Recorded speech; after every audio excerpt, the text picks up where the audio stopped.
Good morning. I want to start off my presentation by welcoming our distinguished guest. Guest from the Fire Marshal's Office, Deputy Fire Marshal's Office, uh, National Fire Protection Agency, the National Fire Academy, the National Safety Council, and the National Association of Insurance Commissioners. Thank you for coming, and hopefully you get a lot out of this presentation. My name is Brad McGrain, and I am a firefighter in Franklin, Tennessee with the Franklin Fire Department. With only roughly 5 years of experience, even though the experience isn't there yet, I would like to think that I bring a fresh look to an important topic when talking about community risk reduction. So, as we see here, a bunch of unsafe acts going on. The person on the left is painting the hallway up the stairs with an A-frame ladder as his buddy goes down and holds it. Another guy on the right is painting the ceiling with an A-frame ladder, helping to support him, while his buddies underneath help some sort of grounding going on. So we've all seen unsafe acts, be it on YouTube, social media, pictures being passed around. The guy that trips and falls on ice, getting the mail, or maybe you are that guy. Maybe you're the guy that people take pictures of. Maybe you're the,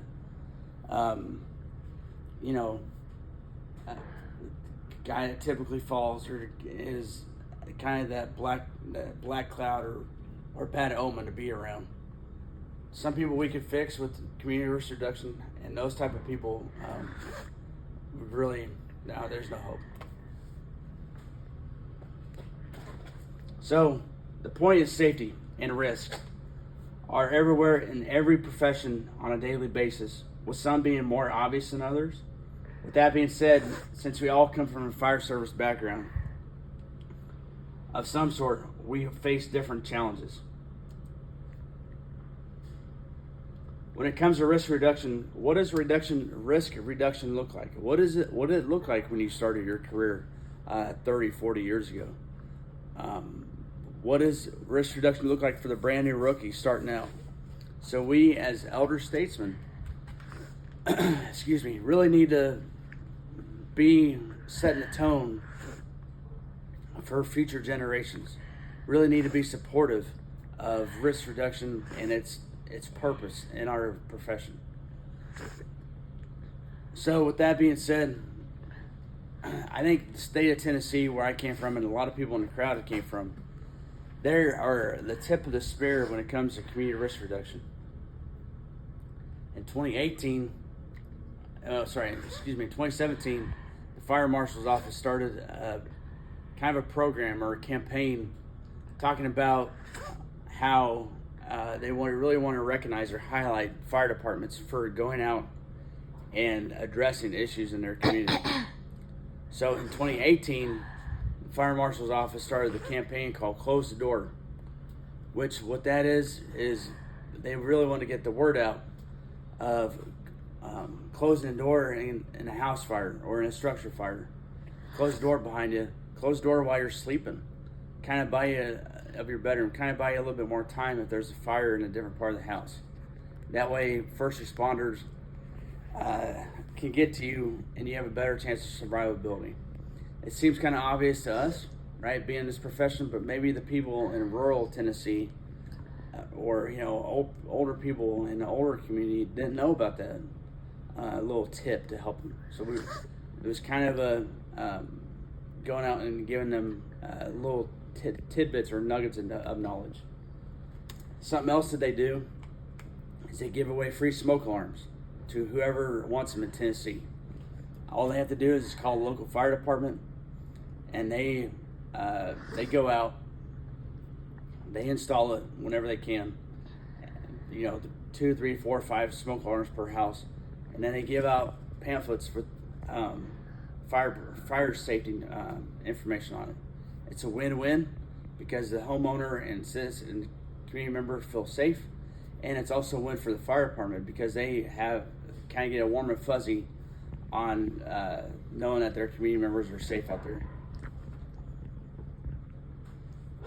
So anyone who's in this profession, be it the crusty old fire chief or the brand new recruit that just started yesterday, they only have one role and purpose in their profession, and that's to better serve the community.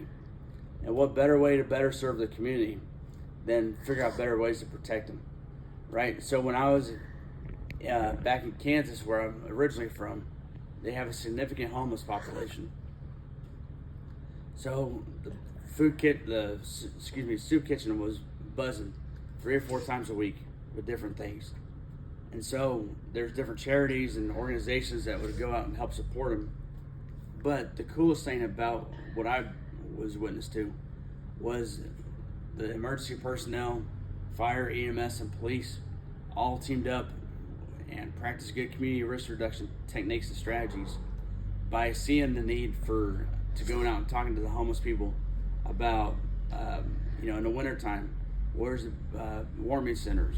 Where's in the summertime? Where's the cooling centers? Does the Salvation Army, do they offer free bedding? And who else offers free food in the area? That way they can disperse and not overwhelm that one area.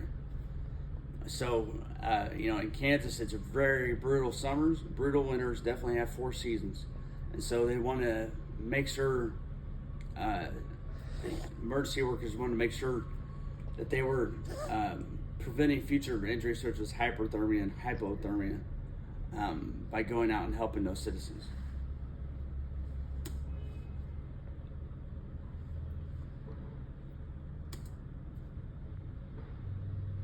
The fire service makeup and culture has undergone significant changes since its genesis with Benjamin Franklin, right? From horse and buggies horse-drawn engines to $1 million plus tillers, tractor-drawn fire trucks. There's different. It's crazy the span of technology and culture that's changed throughout the years. So, in the 21st century, as firefighters, we face those different challenges, different advancements, and we face them head on. So community risk reduction in today's world involves community engagement and building their trust. Besides, if we didn't build their trust and we didn't have taxpayers, right, we wouldn't have a job. So being everyone in the United States, around the world for that matter, is a part of a community. Be it with a small family, friends, neighbors, co-workers, we all thrive for that feeling of community. We're all part of a community, whatever that looks like. So being in this profession, we have the inherent responsibility of taking care of the community members, whatever that looks like. With that in mind, we must start at the grassroots level, and that's with networking. So what does networking look like? Networking looks like getting with those city council members, getting with the mayors, the governors, the HOA representatives and presidents, and saying, hey, how can we better serve your community? Do we need to do a touch-up truck? Do we need to do, go out and sprinkle pamphlets around the neighborhood saying, don't play with matches? What are their struggles? What are their weaknesses? And how can we help mitigate those troubles? One example of obstacles is dealing with diverse groups. Okay, so how can we do that? So that way they don't feel singled out, and that way that they'll buy into your program and not turn the other way. So a way to help that situation is to be a trailblazer in the community and think of different ways to help. So for example, if you have a Latino population, you can offer a Latino clinic that they can go to for free, maybe once a quarter, and that way they don't feel singled out. They feel more like they're highlighted, and they feel like they play more of an important role in the community.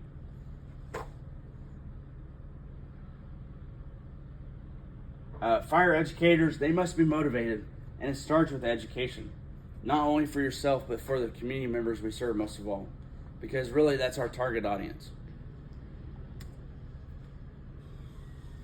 So what do we see here? We see the latest and greatest new electric vehicle, the Tesla Cybertruck, right? We look at that and we say, wow, that's a death trap on wheels. But the general public looks at that and says, wow, I want one of those.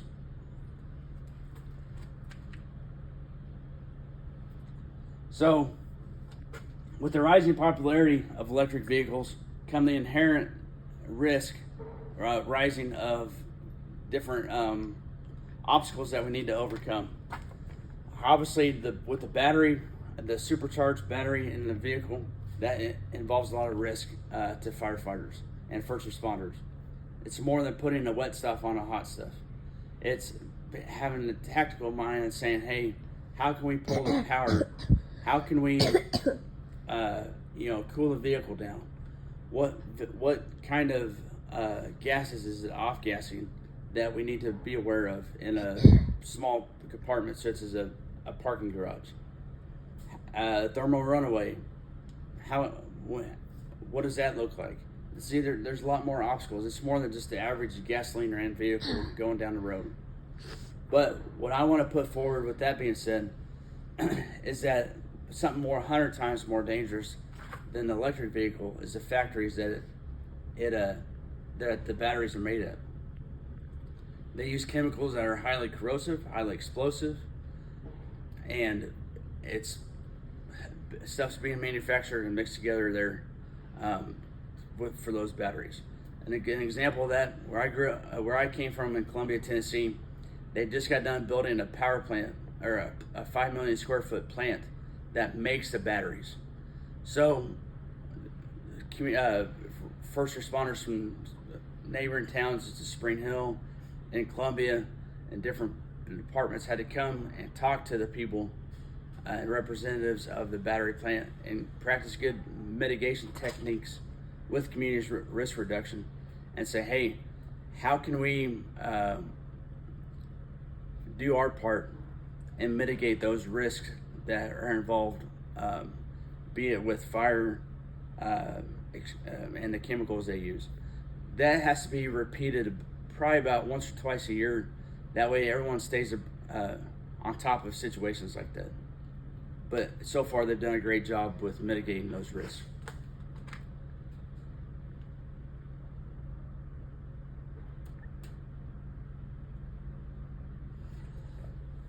So with that in mind, the training, education, and professional development aspect of community risk reduction must have a quote-unquote all hands on deck approach, and it must be driven by the command team.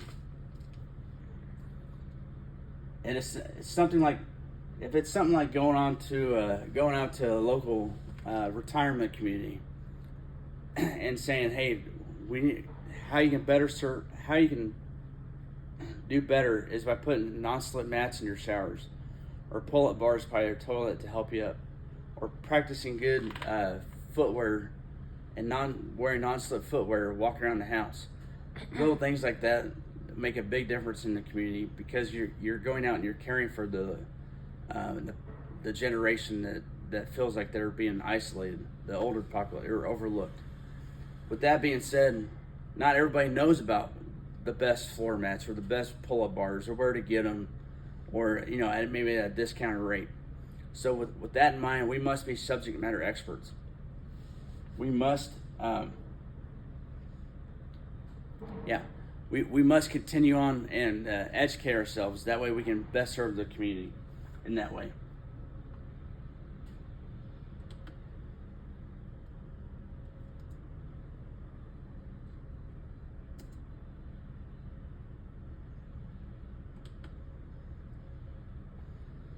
All right, we're going to look at a video real quick.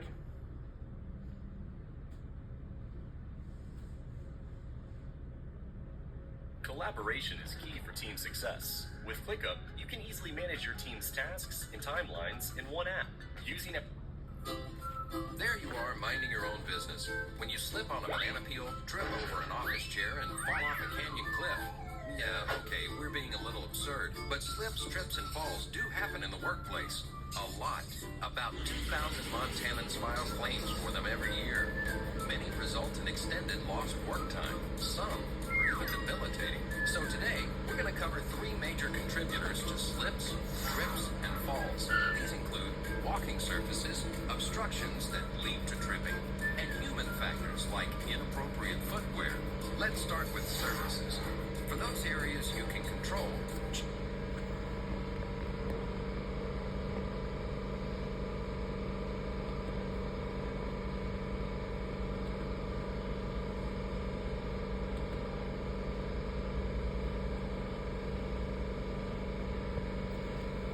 Okay, as you saw in that video, we really want to drive home the fact that, there's different things we can do to help with the elderly, or put information out there. And maybe that was a reference that y'all want to, a media source that you guys want to use in the future. You can feel free to get with me afterwards, and I'll show you where to get all that stuff. So, if someone comes in and just rambles about a bunch of jargon and uses words they don't understand, or just wants to talk, the people, you got to really feel the crowd out, read the crowd, read the room. That way, if not, the education aspect goes out the window, and you lose your purpose of being there. Okay, so as previously mentioned, to help with the professional development aspect, the first responder must incorporate additional training to help sharpen their skills and knowledge. The workforce is ever changing on a day-to-day basis, right? 100 years ago, it looked a lot different than today. Within the past 100 years, there's child labor laws that went into effect that limit kids on working at certain jobs for certain hours. Also, women have entered the workforce when it used to be back in the day just men working.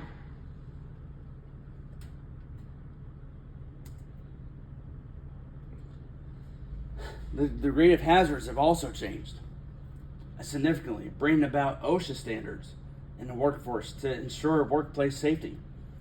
A good example where we fit into that equation as professional fire service personnel comes into play when you're making sure the kids are safe at home.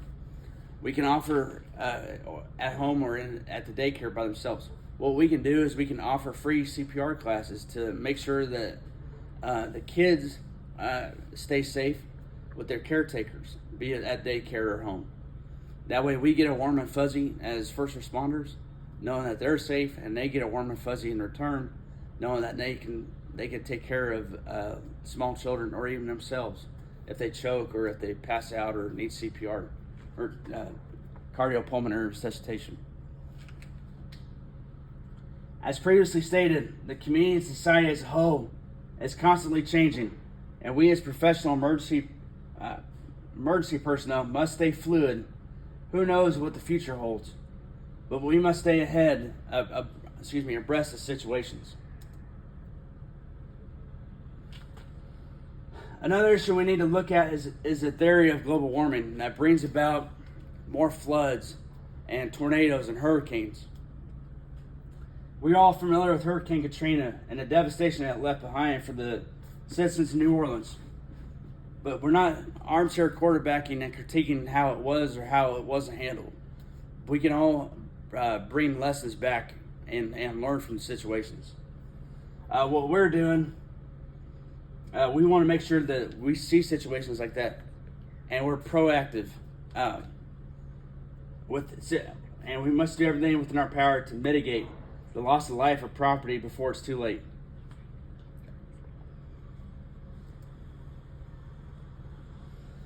Therefore, committing ourselves to community engagement and building the trust with community members to make sure they feel comfortable and well taken care of. As previously mentioned, the community risk reduction program must start with the chief officer of the department driving the ship. A good example of that was when I came from Columbia, Tennessee. The fire chief wanted to push a Filipino clinic, and immediately got pushback. But he was so enthusiastic about it that it kind of gained traction, and firefighters got more and more excited. Thus, they were more apt to serve, and they put forth more effort and enthusiasm. Thus, the customers caught wind of that, and they enjoyed it. So that it's kind of set the tone for future events like that to take place in the future, since everybody enjoyed it. Again, it started with the top.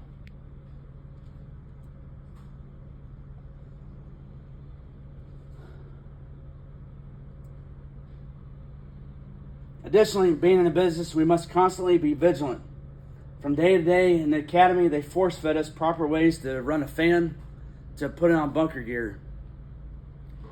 Okay? We all can remember at some point in our career when someone told us that everyone is a safety officer, quote unquote. Be it at the station, or on med call, or on a structure fire. Why not have that same mentality when it comes to serving our community? We must be vigilant, like a shepherd guarding his sheep. We have to look after our community members, and it starts with community risk reduction. Thank you very much, and hopefully you got something out of my lecture today.